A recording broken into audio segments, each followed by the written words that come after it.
Ahí sí. Antes de empezar la sesión, solo quiero recordarles que habíamos visto este ejercicio número 10 del Swahili y que la gracia de este ejercicio era poder jugar nuevamente a identificar morfemas de tipo sujeto y objeto que están apareciendo en cada una de estas palabras y a la vez poder identificar ciertos elementos de tiempo como el presente, pasado, futuro y otras cosas que aparecen por ahí.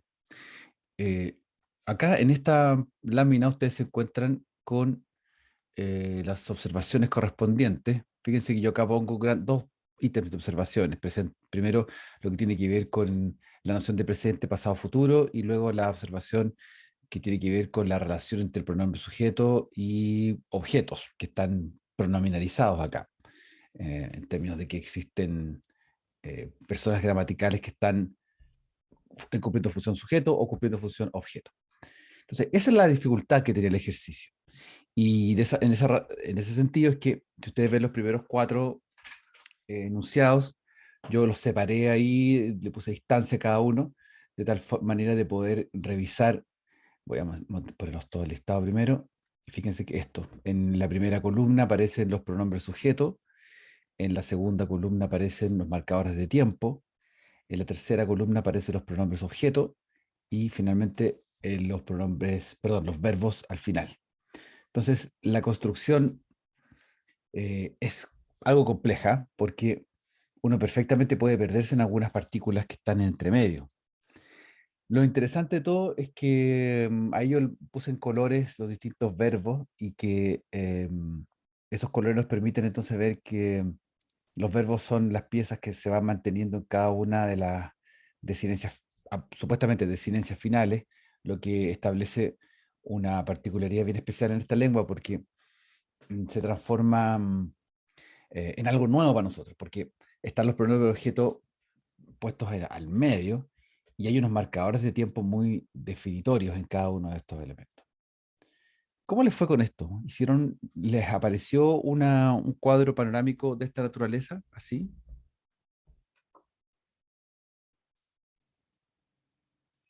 ¿Llegaron a eso? ¿Alcanzaron a verlo? Yo, a mí me dio curiosidad cómo se invierten algunas palabras de sujeto y objeto, ¿Cómo se porque invierte? por lo menos en el caso, el sujeto, el you plural se marca con M, pero cuando pasa a ser objeto, se marca con wa.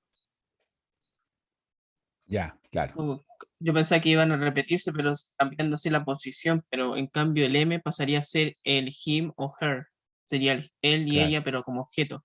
Eso exactamente. me causó como extrañeza. Sí, sí. Sí, que lo hace complejo porque es un solo sonido el que está ocupando ese lugar, esa posición funcional. Bueno, de eso se trataba entonces. Ojalá, si no lo han hecho, no lo han terminado, puedan ahora con esto dar una vuelta y mirarlo, porque ya a esta altura del partido lo que nosotros queremos lograr es poder tener al menos algunas ejemplificaciones de cómo funcionan lenguas distintas y que nuestra capacidad para aprender lenguas tiene mucho que ver con esta capacidad de observar fenómenos lingüísticos, observar morfemas de distintas lenguas y poder entender que las relaciones básicamente son las mismas. Lo que ocurre es que la manera en que se despliegan tiene que ver con primero puede ser con un tema de economía lingüística. Acá en este ejercicio, el Swahili, vemos que el Swahili es bastante económico en el sentido de que los verbos se mantienen, las formas pronominales se mantienen, y solamente son las acomodaciones que tienen que ver con, en este caso, sintaxis pura, o bien en los ejercicios que vamos a ver a continuación, están un poquito más adelante, en el listado del 21 al 24, en que nos encontramos ciertos elementos especiales. En esta lámina, ustedes pueden ver cómo ordenar, para efectos de la sistematización del trabajo, hacer el orden propicio de cada lengua.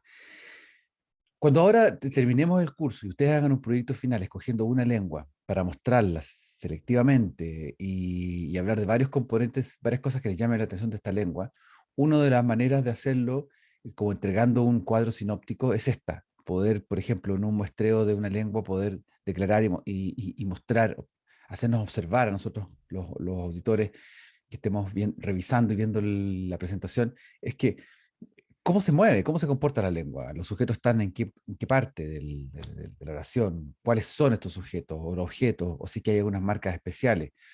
En particular hay lenguas que tienen marcas distintas debido a los elementos fonéticos, fonológicos. Y esto es una de las cosas que aparece en esta lengua en particular, en el Swahili. Ahí yo les dejo como el cuadrito arriba para echar una mirada, para no perderse. Cuando uno revisa el punto C en que nos plantean que hay algunos fenómenos fonológicos que aparecen en los ejercicios 21-25, nos vamos dando cuenta de que efectivamente, si ustedes miran el 21-25 y ven, comparan estos ejercicios, estas 5 oraciones con las oraciones anteriores, hay algunas diferencias. Hay un entorno diferente en cuanto a la manera en que se plantean los objetos. Y eso tiene mucho que ver con simplemente con tonos fonéticos. En el caso, fíjense ustedes que esta W en 21, Linim Wantika, o Tulim Wana, Unam Wuliza, Wan Tika, Wan Soma. O sea, esa W, esa Wo que está apareciendo ahí en todas, es un elemento que se suma al contexto y provoca una extrañeza. No es lo mismo, no se comporta de la misma manera que las anteriores. ¿Ya? Pero vale la pena mencionarlo porque van a aparecer siempre elementos que son distintos, que hacen alguna excepción. De eso se trataba esa última parte. ¿Ya? Bien, ahora nos metemos de lleno a la unidad 3, a la segunda lengua en entorno de la traducción. En esta unidad, muy cortísima, o más bien un esbozo de unidad, lo que nosotros vamos a trabajar son los aportes de la psicolingüística de la traducción. ¿Ya? Y para eso esta sesión la he preparado de manera muy sintética, de tal forma de dejarles los temas instalados, cosa de que ustedes ya puedan revisar y percatarse de qué es lo que les interesa más, ir viendo de los aportes de la psicolingüística que les sirve para plantearnos en el final del trabajo.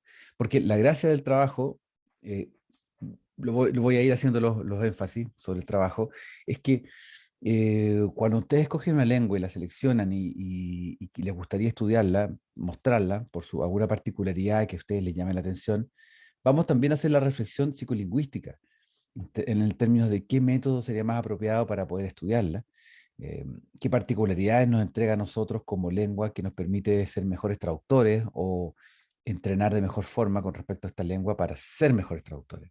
Así que todas esas interrogantes, un poco lo que vamos a ir revisando, presentando en estas sesiones, de tal manera de integrarlo y siempre pensándolo hacia la finalidad última, que es el proyecto final, donde ustedes hacen una reflexión desde la lengua que vayan a escoger. Bueno, hasta el momento, nosotros lo que hemos revisado es 2 grandes temas, que es la lingüística y la traducción. Cada uno de ellos, voy a aquí listarles, cada uno de ellos se ha visto desde dos prismas complementarios y que por sí solos son grandes ejes de trabajo. La lingüística hemos visto la relación de la gramática mental universal con los tipos de lenguas, con los árboles genealógicos. Y la traducción hemos ido viendo de manera tangencial el rol de la traducción o del traductor o de la traductora, las competencias que están involucradas, porque cuando hablamos de descifrar lengua y estructurarlas desde el punto de vista de tipológico, estamos trabajando competencias lingüísticas que el traductor ocupa constantemente. Hay un tema que siempre está metido y hoy día más que nunca, que es la automatización de la traducción, que es un gran desafío abordarla como herramientas que están disponibles para no quedarse solamente en el fin como el medio, o el medio como el fin. Y la revisión de ciertas metodologías nuevas que propiamente ustedes lo hacen en ramos de traducción, pero que acá nosotros igual podemos discutir y pueden aparecer. La idea de pensar fuera de la caja es poder revisar estos elementos desde una perspectiva que no lo hemos hecho anteriormente, de poder descifrar ciertas cosas que tienen que ver con la lingüística y el rol de la traducción. De este punto de vista, lo que nosotros ahora nos vamos a plantear es ciertas preguntas que tienen un poco que ver con esto salirse de la caja. O sea, no solo mirar la lengua como un instrumento que debe ser traducido y chao, y esa es la misión, y no hay nada más que hacer, o la lingüística como un constructo teórico de marco teórico que nos sirve para complementar y y entregar como una base, un soporte para la traducción. No, hay que hacerse ciertas preguntas en este momento que nos permiten unir, relacionar la lingüística y la traducción propiamente tal. Por ejemplo, una primera pregunta que es muy interesante y que es, pero básica para que nos hacemos desde que estamos en el primer semestre, en el día uno, es la formulación de que si es posible mejorar la enseñanza de segunda lengua. Tal vez está planteada desde la perspectiva de un docente, de una profesora, profesor, cuando se plantean y dicen, a ver, ¿qué método voy a ocupar para enseñar segunda lengua que sea mucho más fácil para estos estudiantes? Que no sea una repetición de lo que se vio o una mala copia de malos métodos que no sirven y que son y que en aulas de clase ya están obsoletos. Muchas de nuestras experiencias como estudiantes escolares en la escuela, colegio, liceo, es que a veces no nos encontrábamos con métodos de enseñanza de segunda lengua que fueran muy propicios para propiamente enseñar. Y nos encontrábamos con elementos, con cuestiones que eran repetitivos, eh, sin ninguna capacidad de entrega de desafiarnos, y muchas veces eso puede mermar la enseñanza de la segunda lengua. En ese sentido, la segunda pregunta es muy complementaria a esto y ya lo plantea desde el punto de vista más adulto, como estudiantes que están queriendo ser mejores traductores y lingüistas. ¿Somos más competentes cuando aprendemos atendiendo al aporte lingüístico y los desafíos de la traducción? Ya. Es una pregunta que es de base en este curso, que también es desde el día uno, y que es una pregunta que ustedes pueden responder ya desde ya cuando empiezan a formularse el trabajo final. ¿Ya? Es una pregunta de base. Lo otro, ¿podemos construir estrategias para ser más competentes en otras lenguas y ser más eficaces traduciendo? Esa es una gran pregunta. De hecho, la tercera pregunta es tan importante que yo me atrevería a decir que el 50% de las tesis de grado que ustedes realizan como estudiantes ya hacia el final de la carrera, o bien después que han salido de la carrera y quieren hacer un posgrado, un postítulo. Esta es una de las preguntas esenciales. La construcción de estrategias para ser más competentes en otras lenguas o para ser más eficaces traduciendo. Es como la gran pregunta. Y a mí me ha tocado participar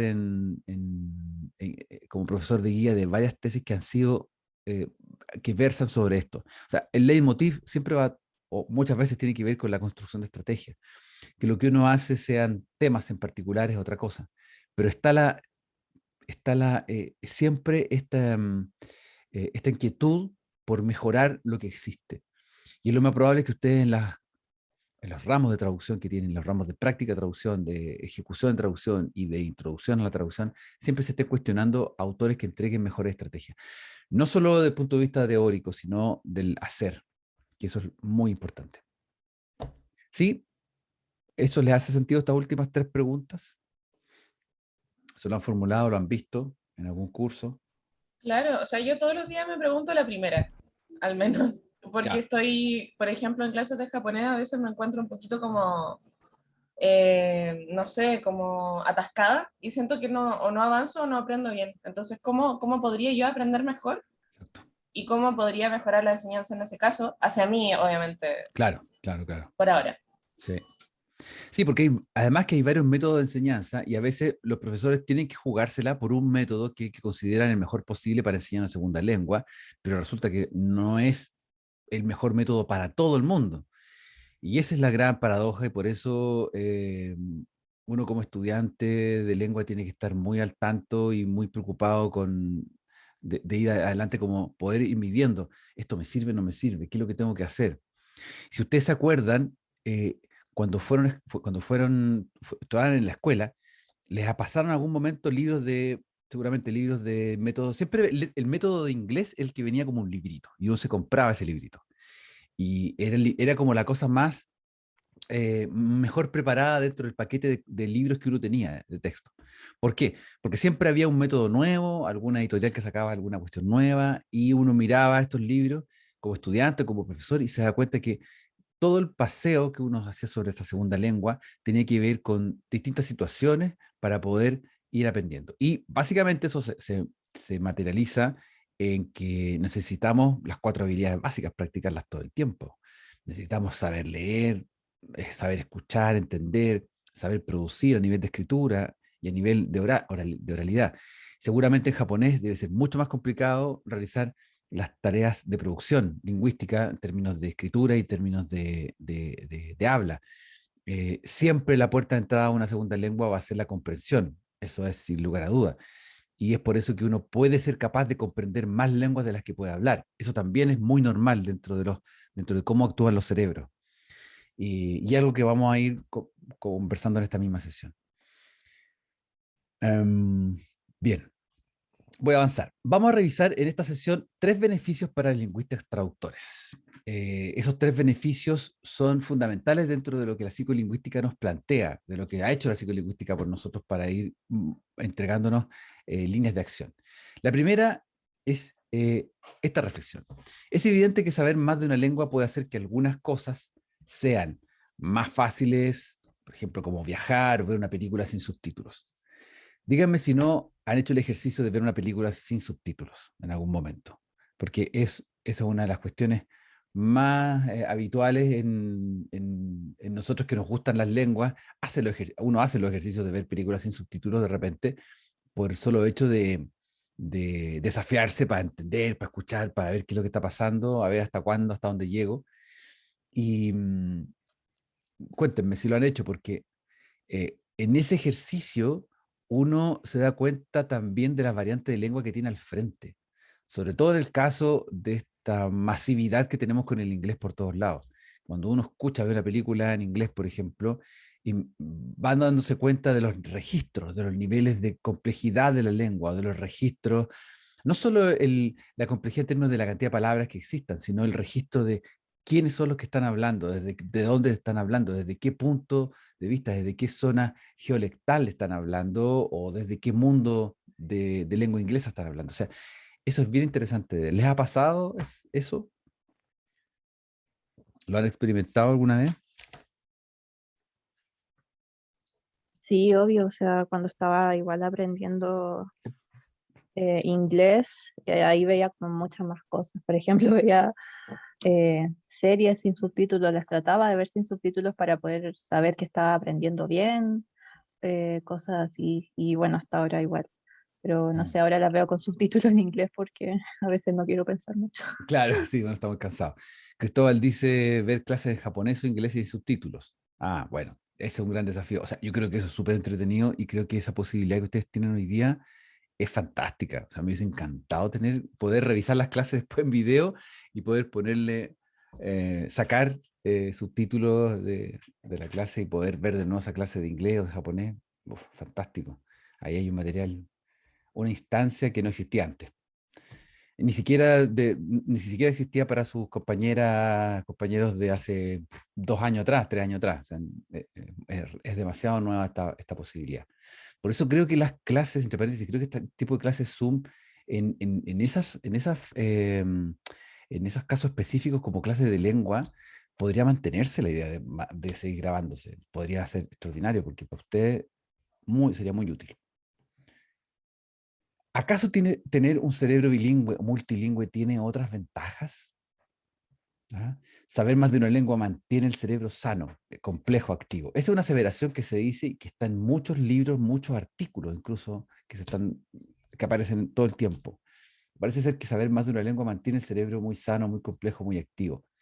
Por ahí yo he leído artículos sobre una de las cosas que más se recomienda. O sea, hay 2 cosas que se recomiendan a los adultos mayores: hacer ejercicios y hacer cursos de lengua. Como que son las 2 cosas para mantener activo las partes físicas, motoras, neurales que son importantes para generar la vida. Claro, Cristóbal dice, ayuda a prevenir la demencia senil. Exactamente. Bueno, aquí hay algo que me gustaría que echáramos una mirada que tiene que ver con la espacialidad de cómo el cerebro funciona. Vamos a ver un video. Espérenme un segundito.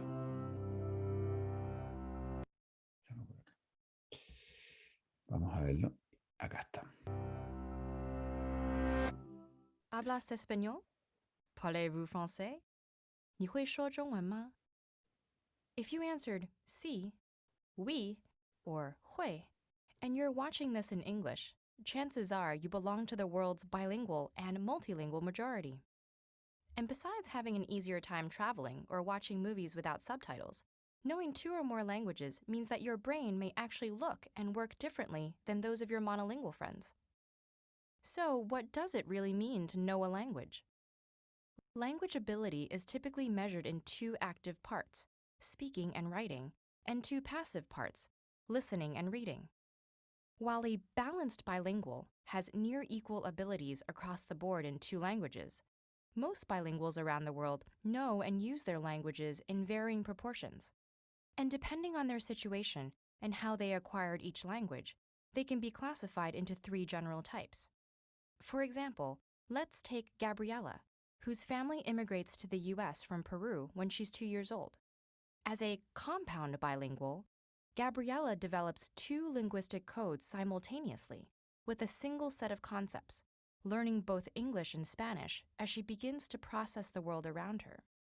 Her teenage brother, on the other hand, might be a coordinate bilingual, working with 2 sets of concepts, learning English in school while continuing to speak Spanish at home and with friends.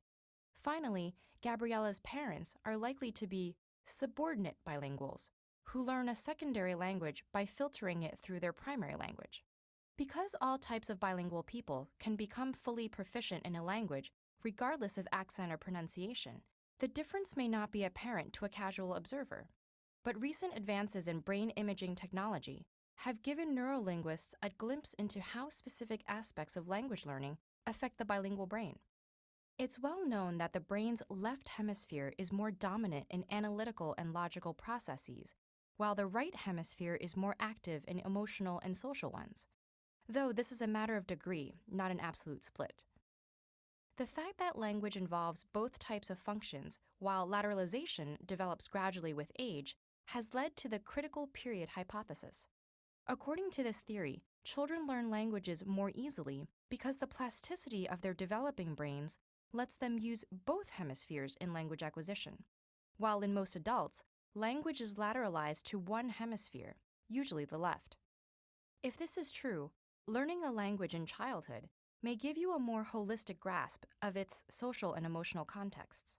Conversely, recent research showed that people who learned a second language in adulthood exhibit less emotional bias and a more rational approach when confronting problems in the second language than in their native one. But regardless of when you acquire additional languages, being multilingual gives your brain some remarkable advantages. Some of these are even visible, such as higher density of the gray matter that contains most of your brain's neurons and synapses, and more activity in certain regions when engaging a second language. The heightened workout a bilingual brain receives throughout its life can also help delay the onset of diseases like Alzheimer's and dementia by as much as 5 years. The idea of major cognitive benefits to bilingualism may seem intuitive now, but it would have surprised earlier experts. Before the 1960s, bilingualism was considered a handicap that slowed a child's development by forcing them to spend too much energy distinguishing between languages, a view based largely on flawed studies. And while a more recent study did show that reaction times and errors increase for some bilingual students in cross-language tests, it also showed that the effort and attention needed to switch between languages triggered more activity in, and potentially strengthened, the dorsolateral prefrontal cortex. This is the part of the brain that plays a large role in executive function, problem solving, switching between tasks, and focusing while filtering out irrelevant information.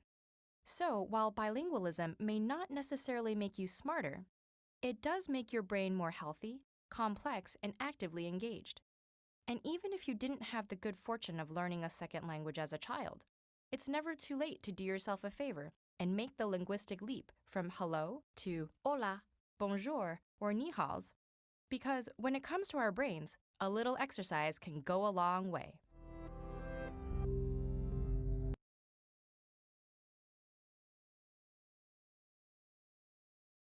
Bien, eso era. Ahí tenemos este video muy sucinto, me encanta porque entregarte información. ¿Qué cosas les llamó la atención de esto? Del primer gran fundamento que tiene que ver con, supuestamente, con el beneficio de esta actividad psicolingüística de nuestro cerebro, de varias lenguas a la vez y todo.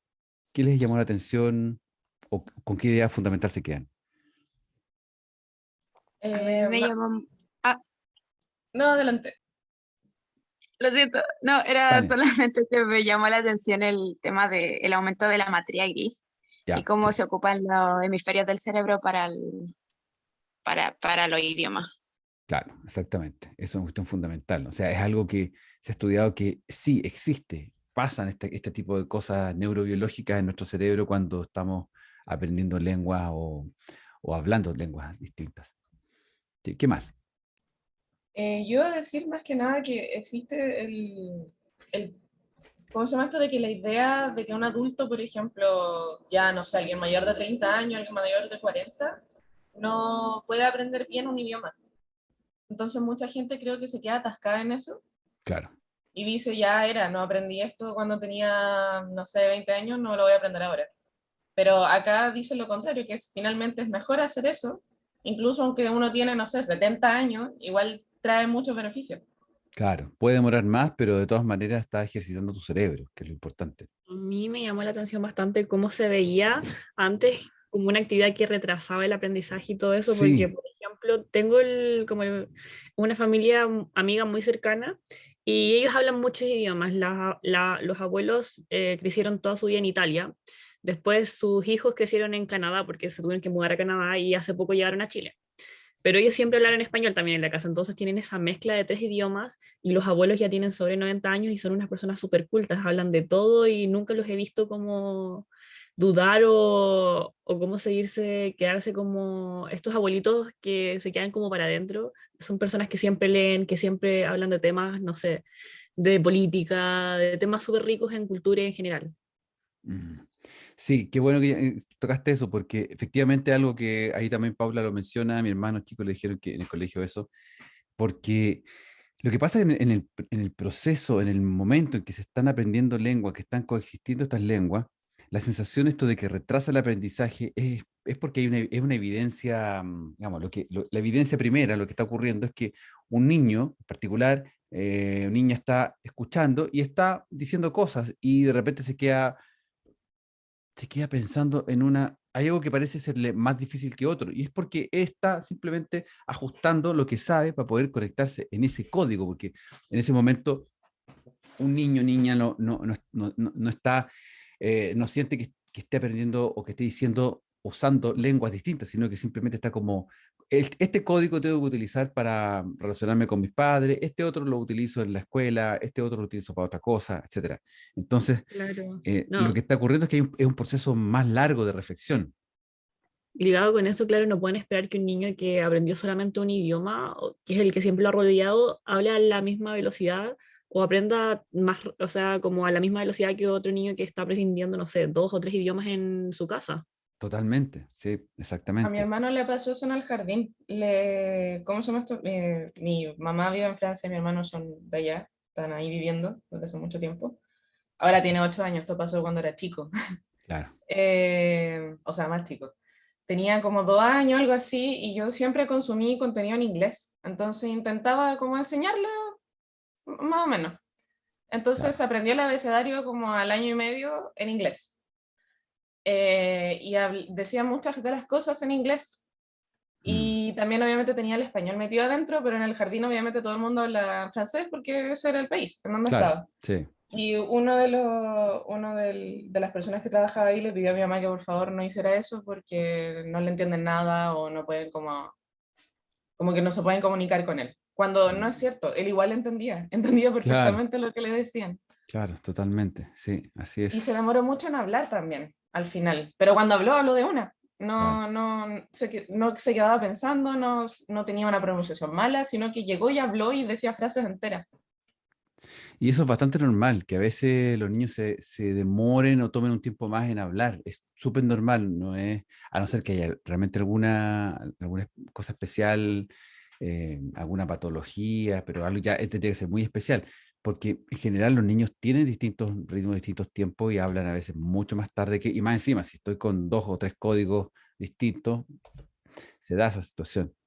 Sí, pues yo he conocido varios casos. Conozco un caso en particular de un sobrino mío que vive, es de francés, habla francés con la mamá, habla español con el papá y hablan en inglés entre medio porque también hablan harto inglés. Entonces, él habla fantástico, no tiene ningún problema. Y de hecho, el español lo conecta con su familia chilena. Entonces, habla menos español, pero habla español cuando se conecta con Sí, mi nosotros hermano, y mi hermano chico hace lo mismo. Me habla en ah, español a mí cuando yo hablo francés igual, pero igual, son maneras, son claro, vínculos. Sí, como sí, que tiene ligado el español conmigo y con mi mamá y con su papá, y el francés con mi hermano chico, con el otro hermano chico, y con sus amigos de allá. claro, No hablan otro idioma. sí, exactamente. Bueno, hay una cuestión también que ustedes pueden, por supuesto, ver este video después un par de veces si les parece. Hay una cosa que me llama la atención, que se menciona muy poco en este contexto, y es que el error, el fenómeno del error.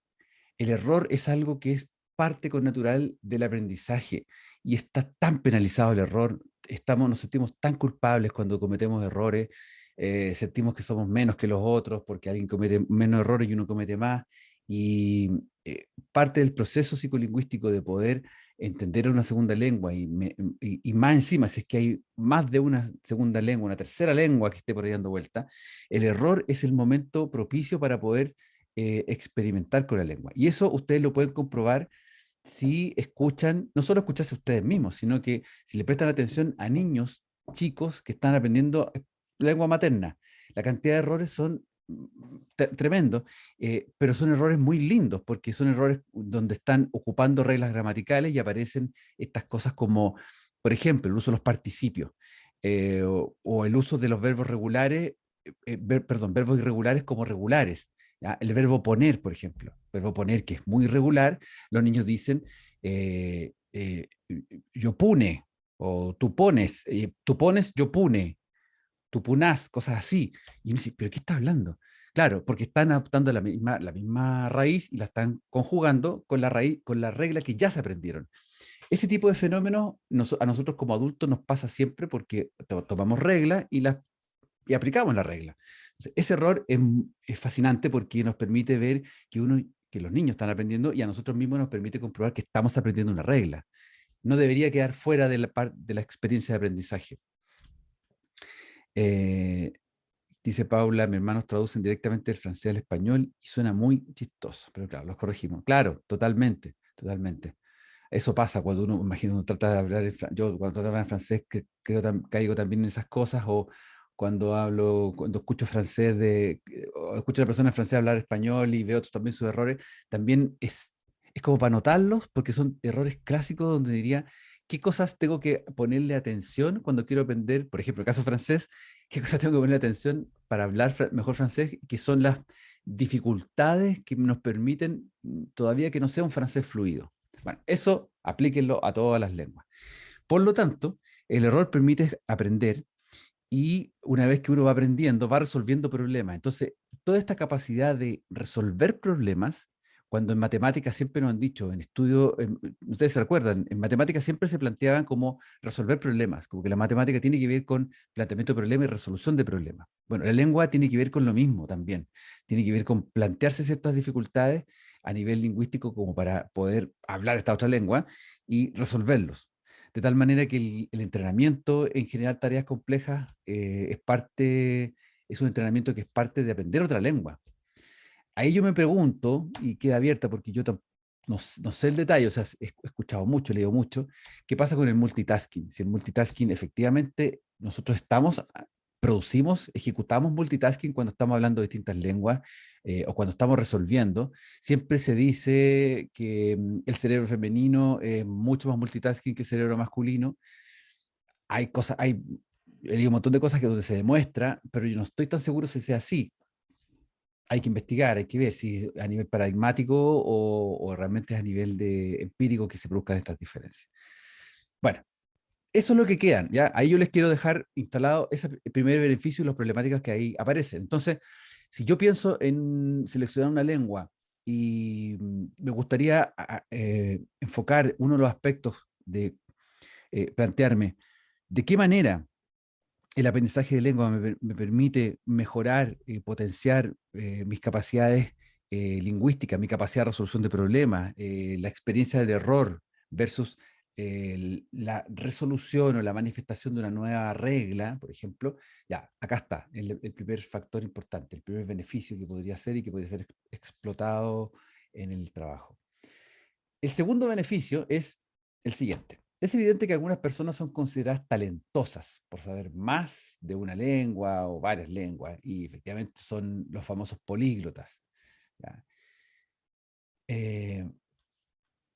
Hablan fluido, entienden un programa de televisión sin subtítulos. Si tienen que viajar, aprenden frases para conectarse con la cultura local. Leen un libro en otra lengua y al final ya están entendiendo. ¿Ya? ¿Acaso tienen un gen del lenguaje? ¿Hay estrategias que son exitosas para aprender más de una lengua? ¿Existen? ¿Se dan esos elementos? ¿Se dan esas posibilidades? Esto ha quedado muchas veces en el terreno casi de lo circense. Cuando, si se revisa la historia de la televisión en los programas, aparecen, la historia de los programas de televisión tipo circense, siempre aparece una especie de políglota, siempre hay un freak que es como el que habla muchas lenguas y es capaz de entender o hablar muchas lenguas. Y se le lleva a la categoría de freak, como de circense, una cosa por el estilo. Porque no sabemos efectivamente si es que hay un gen o no. Claro, el gen del lenguaje estaría visto, si uno toma esa perspectiva, estaría visto como si las personas naciéramos con una predisposición natural tan maravillosa y mágica que pudiésemos hablar cualquier lengua en cualquier momento.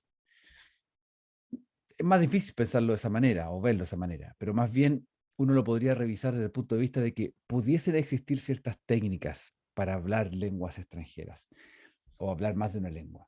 Y acá viene otro espectro del asunto, que es lo que tiene que ver con bilingüismo, comentado en el beneficio número 1, versus multilingüismo, que tiene que ver más bien con técnicas para aprender segundas lenguas, terceras lenguas, lenguas extranjeras, que no es estrictamente hablando ser un bilingüe, sino más bien ser una persona que entiende el recurso de una tercera o cuarta lengua y lo utiliza para. Es lo que nos va a pasar a nosotros como cultura chilense cuando definitivamente nos metamos en el mundo chino o coreano de frentón, así fuerte. No solamente para, porque efectivamente en el mundo de los negocios la gente hoy día habla en inglés, los chinos hablan en inglés, los chilenos hablamos inglés y se entiende todo en inglés, nadie habla chino, nadie habla español, se habla en inglés. Pero en algunos casos no se da así, y en algunos casos hay personas que sí pueden meterse más allá y empezar a aprender esta lengua, por ejemplo, aprender chino para poder entender ciertas cosas de cultura y de una mesa de reuniones de negocios, por ejemplo. Paula dice, hubo un caso en donde a un políglota lo descubrieron mintiendo sobre los idiomas que hablaba, solo se había aprendido las respuestas en distintos idiomas de las preguntas que le hacían. Claro, eso es bastante usual. Miren este video en que se plantean estas interrogantes. A ver si está por aquí. Bien, eso era. Les quería mostrar sobre, un poquito largo más el video, pero en realidad es interesante ver que se recomiendan, cinco técnicas para potenciar, yo he dicho 4, porque hay una que no me parece tanto, pero en fin, acá está la síntesis de lo que él plantea. 1, cometer errores. 2, desechar el alfabeto de la lengua extranjera. 3, conseguir a alguien riguroso, un referente. Conversar en la ducha. Y 4, encontrar un compañero, un partner de conversación. De estas 5 recomendaciones, llamémosle, o técnicas, yo les preguntaba y ustedes comentaban que lo de conversar en la ducha o conversar en la calle o conversar es una de las cosas que uno tiene que hacer sí o sí. O sea, tal vez es una de las primeras cuestiones junto con cometer errores, pero es una de las primeras cosas que uno tiene que hacer. Hablar todo el tiempo, imaginarse a otra persona que está contestando o desarrollar temas. Esa es una cuestión que hay que hacerlo sí o sí. Ahora bien, siempre va a funcionar en un contexto más real porque cuando estamos divagando y conversando, ya voy a pensar en esta otra lengua y voy a empezar a pensar y hablar en esta otra lengua. Perfecto. Pero cuando uno se enfrenta realmente a una pregunta del otro lado, de un interlocutor que le esté conversando o generando una conversación, ahí es donde empiezan a aparecer estas dificultades. Los monólogos internos tienden a ser un poco más controlados, Tania. ¿Hay alguno de estos 5 que no les parezca? Que encuentran que no aporta aporta menos o no se entiende. Yo pensaba en el segundo, este Sí, desechar el alfabeto. De sí, hecho, pensaba justo ahora una controversia más o menos. Hay las novelas chinas se están popularizando bastante y hace poco salieron traducciones al inglés y ya, incluyeron un glosario como las pronunciaciones de los nombres de los personajes y los títulos, ya, como desde el inglés. Y de las perfecto. personas chinas, parte de la diáspora, levantaron como como su desagrado, por decirlo de alguna Ya, forma, ya, respecto a esta representación, porque ellos también habían tenido como problemas finalmente al tener ese approach al lenguaje, que muchas de las cosas que ellos habían aprendido a decir estaban mal dichas porque habían aprendido a través de ese método. claro, exactamente. Sí, justamente, ese es uno de los que bueno que lo mencionaste porque justamente es una de las cosas más controversiales, porque me puede funcionar en algún momento ya para poder entender eh, muy en la lógica del aprendizaje, de la enseñanza de lenguas a niños, que ahí se ocupan muchos elementos como mnemotécnicos e imágenes para poder ubicarnos en esa otra lengua. Pero cuando uno es adulto y empezar a desechar cosas de otro alfabeto puede provocar estos errores que finalmente, como señala Pamela, son errores que quedan eh, para siempre. O sea, es una cuestión que se genera el error y quedó ahí. Pero pasa hoy en día que me he fijado harto en esto, en esta como especie de sobretraducción a la fuerza o sobreadaptación de los alfabetos, especialmente de japonés, chino, coreano, que están cada día más, se han vuelto cada día más populares, no solo por los segmentos de fans, de audiencia en particular de una u otra, sino que realmente están teniendo un alcance planetario mucho más allá por efecto de las comunicaciones en las redes sociales. Y eso hace que uno tenga que estar más alerta. Con el árabe, por ejemplo, o el hebreo ha sido todavía, tenemos más lejanía porque hay otras razones políticas, geopolíticas que lo hacen estar más distante del mundo occidental. Bien, y el número 3, antes de terminar la clase, es que cada vez existen más posibilidades de traducir automáticamente a través de aplicaciones disponibles en la web o en el teléfono, ¿cierto? Sin duda muy útiles cuando se necesitan de urgencia o de consulta o para poder ver algo que está ahí a la mano. Pero la pregunta es, ¿reemplazarán a los humanos en el futuro cercano? Y acá yo les voy a dejar un artículo en la misma presentación, el clic al link del artículo. El artículo hace un año atrás, pero que funciona bien para entender el fenómeno. Dentro de muchos artículos que he visto, me parece que tiene una panorámica muy interesante como que ustedes también puedan aplicarlo al trabajo final. Ojo con eso. Porque, por ejemplo, acá tenemos una frase a la izquierda, frases originales, modismos originales de inglés, de 24 al 29. Add fuel to the fire, to hit the nail on the head, to be hand in glove with somebody, as good as it gets, to get cold feet, as straight as a die. Traducciones manuales, al final en la derecha, echar leña al fuego, dar en el clavo, ser una uña y carne, mejor imposible, echarse para atrás, más recto que una vela. Ya, esos son los modismos traducidos. Y después nos encontramos en el medio con 3 buscadores, traductores, Sistran, Google y Reverso. Los Sistran y Reverso no son muy populares, no sé si están tan vigentes hoy en día, pero obviamente Google es el más vigente, el más potente de hoy en día como traductor automático. Y fíjense ciertas cosas, por ejemplo, si Strand al primer modismo le pone añadan el combustible al fuego, Reverso habla de golpear la uña en la cabeza, Google habla de tan recto como un dado.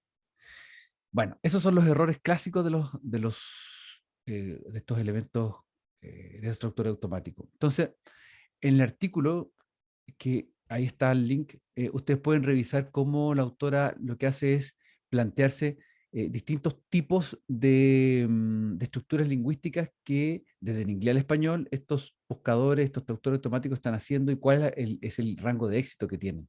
¿Ya? Aquí decidí extractar un poco de este artículo a una parte de las conclusiones, donde se concluye acerca del tipo de lingüística, ambigüedad léxica, los cálculos léxicos, las construcciones en voz pasiva, los refranes y modismos, las colocaciones, locuciones adverbiales, siglas, nombres propios, topónimos.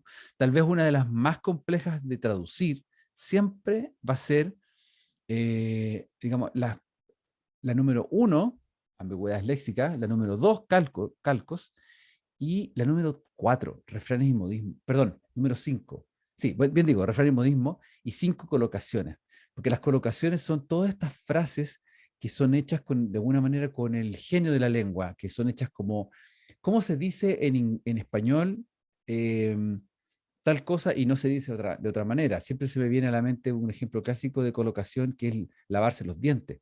¿Ya? Nosotros nos lavamos los dientes, no nos limpiamos los dientes, los lavamos.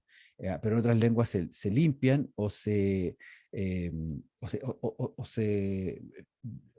le saca brillo a los dientes. O hay otras palabras, otras expresiones para hablar de la relación de higiene vocal. Entonces, así y suman y siguen. Javiera dice, DeepL es el que tiene mayor rango de éxito, creo. Ya, al momento, perfecto. Claro, son cuestiones, este artículo es ya un poco más viejo, del 2010, pero a lo que lo rescaté porque es algo que ustedes, por ejemplo, podrían echarle mano de dos maneras.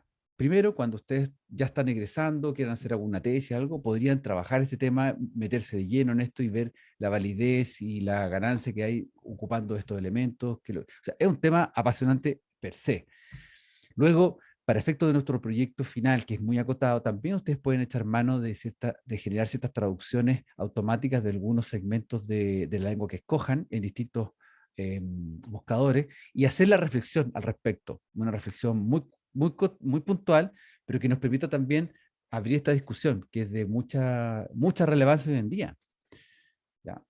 Así que, bueno, eso es, estamos en el tiempo, nos pasamos, disculpen, me pasé un poquito, pero eso era lo que quería plantearles en esta sesión. Estos 3 beneficios para lingüistas, traductores, el cerebro bilingüe, el gen del lenguaje, el hombre versus la máquina, y que ustedes puedan hacer una reflexión de cuál ha sido cada una de las experiencias de ustedes a partir de estas 3 situaciones. Ya lo hemos ido comentando, queda para efectos posteriores a la clase, y piénsenlo como una primera unidad, digamos, un primer aspecto que vamos a aplicar en el proyecto final del curso.